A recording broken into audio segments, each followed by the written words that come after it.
Hello, my beautiful people. I hope everyone is doing well. Today we have Saara. She's a singer that I met in Las Vegas a couple years ago. We reconnected and we are speaking about her new single, and it is Being Okay. We speak about the process of making music and how I was making this song. So, sin más ni más, Saara. Hi, how are you? Good, how are you? Fine, thank you. It's really nice seeing you again. We met in Las Vegas, right? Yes, at an open mic like years ago, probably. Yeah, I believe it was like 3 years ago. Yes, I think Yeah. so. It's so good finally getting to reconnect. Yeah, for sure. So tell us a little bit about yourself. So, my name is Saara Nishat. I am an aspiring R&B singer here in Vegas. Music is basically all I do. I write all of my music, and I've been in the process of actually like producing my songs with one of my friends and creating an album over the past few months. So, a lot of fun new stuff coming up for sure. So tell us your process of making music. Um, um, So I feel like my creation process has definitely evolved over the years, I would say, because for a majority of my life, I've always loved music and I would always sing, which is also why, you met me at an open mic because my whole entire life I would go to open mics and I would sing covers. But the idea of actually creating my own music was really intimidating to me. And I could never really wrap my head around the fact that, like, all these artists who were so big and famous were like, oh, they're writing their own music. And then I would get older and realize a lot of them don't. But I mean, some of them do. And that was so crazy to me. And so I would just sing covers, but I also was really, really fond of writing. Like, English was my favorite subject growing up, too, in yeah. school. And somewhere along the way, when I was in high school, I went through my first relationship. So I started experiencing like heartbreak and feelings. And I was like, wait, okay, I really like to sing. I really like to write. What if I kind of just experimented and put the two together? So one thing about my process that really hasn't changed for the most part is when I'm making my own music, I'll go on YouTube and I'll look up, like, it's this thing called type beats. So if you want to Okay. find an instrumental for a song or a beat for a song that reminds Mhm. you of a certain artist, you would type in like Janae Aiko type beat or Summer Walker type beat, and you have all these Mhm. producers whose job is literally only to make the instrumental, who will make instrumentals that sound like a Janae Aiko song would, and like sound like she would hop on it, or sound like a Summer Walker song would. So you get a certain vibe where, like, when you as an artist, you're inspired by a certain artist, you're like, I want to make music like them. You can literally just Yeah. go on YouTube, type in Summer Walker type beat, and that's what I would do specifically for Janae Echo because I love her. And I would just experiment and I'd write, little lines that I thought were catchy. And a lot of the times I would just hum things that I thought sounded pretty first and then write words over it. And then the more I experienced life, the more I felt like I had to say. And the more I kind of fine tuned that skill, I feel like the more creative I got with my wordplay. Um, Collaborating with a lot of my really talented friends over the past year too has definitely helped my creative process a lot because it's nice to see how they do it.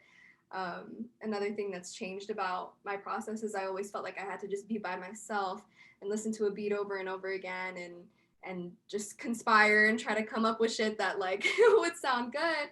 And I'd be around my friends who would literally just get into a studio space and then just come up with something on the fly. And I was like, wow, I want to do that. And then I got better at tapping into this flow almost Mhm.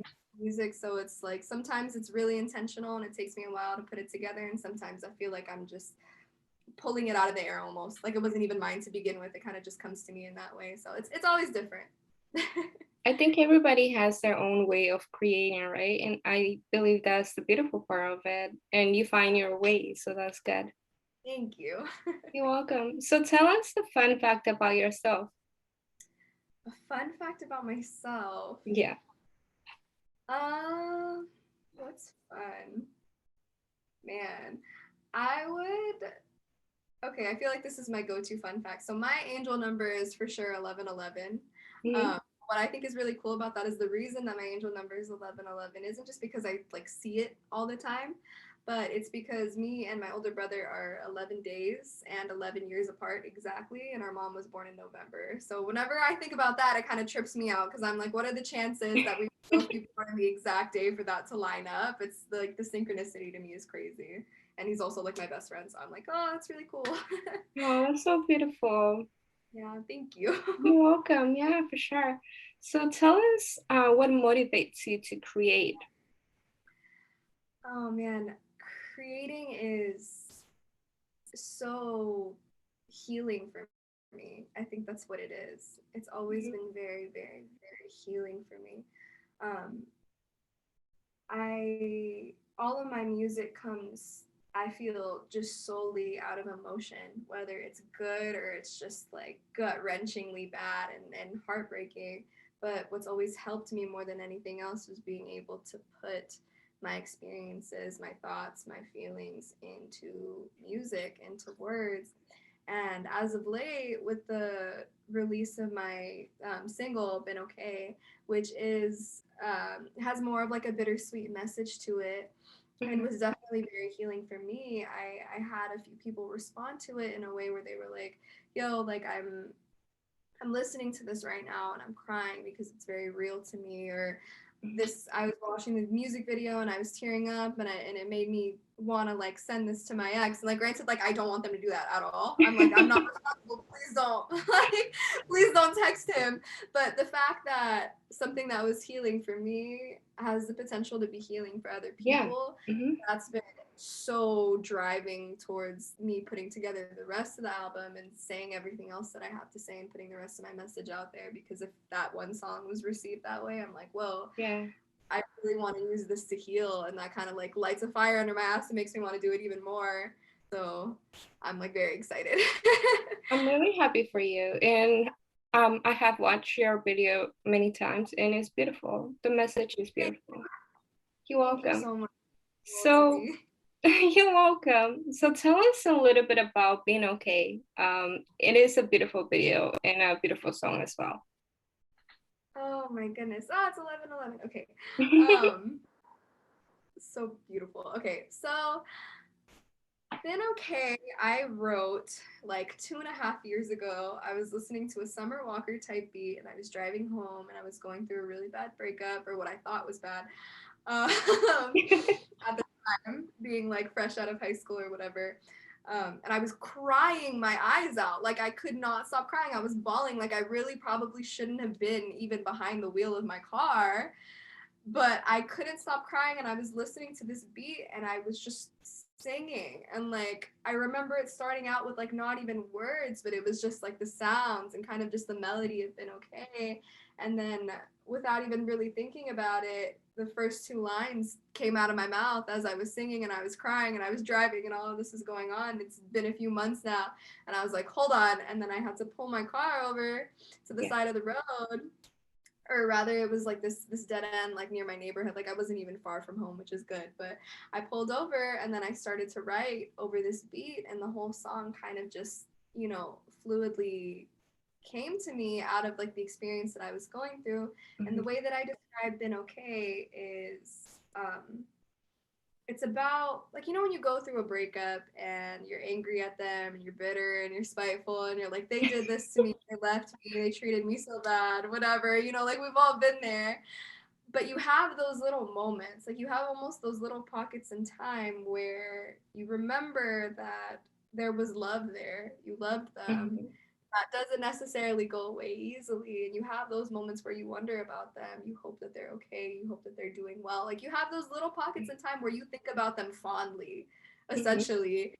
And even if you're going to be more upset, the more that you think about it later on, or you're going to wake up tomorrow and you're like, why was I even missing them, or why was I even thinking good about them, like in this moment, this specific little period of time right here, I'm thinking about you fondly and I'm wishing you well. That's Been Yeah. Okay. And um, it's kind of a message of like staying graceful even in really difficult situations, even in situations where like you have every right to be angry. It's that understanding that like you loved and that's not something to regret. And as mad as you may be, maybe they're not like the scum of the earth, Or maybe they are, but right now you're being the bigger person and you're being the loving person and you're wishing them well regardless. Yeah. And it dropping that single meant a lot to me too, just because I wrote it like 2.5 years ago and it was in the works for like a really, really, really, really long time. And it was the first complete song that me and my engineer that I'm working with right now, Sol Yeah. Rogers, who's incredible by the way, just the actual instrumentation on the track, all done by him, down all the little birds chirping in the beginning. Like he brought that track to life and like more beautiful of a way than I could have even imagined when I brought it to him with just a simple type beat. He was like, "Oh, we're gonna make this crazy," and he just blew it out of the park and has been blowing the album out of the park too. I can't wait for everybody to hear what he's been doing. But yeah, it was the first thing that me and him actually like put our heads together and worked on. So the song was very sentimental to me in a lot of ways and very healing for me too. I It's like can it's imagine. my own personal message of staying graceful, like to myself too, almost. Yeah, that's what it means to me. That's nice. How I said, I really like the song too. Oh, thank you so much. I really like appreciate you taking the time out to listen to it and watch the video and everything too. Like your support truly means the world to me. You're welcome. No worries. Yeah, for sure. So, any suggestions to newbies, to people that are just starting in a music industry? Oh man, any suggestions? Matt, I think the very first thing that I would say, because this is something that I still teach myself or try to teach myself every day, is not to be too hard on yourself.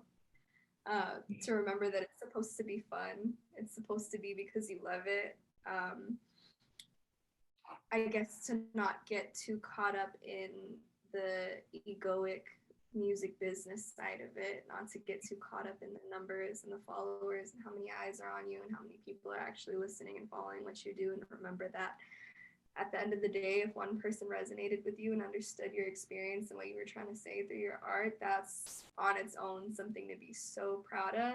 And even aside from that, just the fact that you are healing and you're expressing yourself through your art, that's really all it is at the end of the day.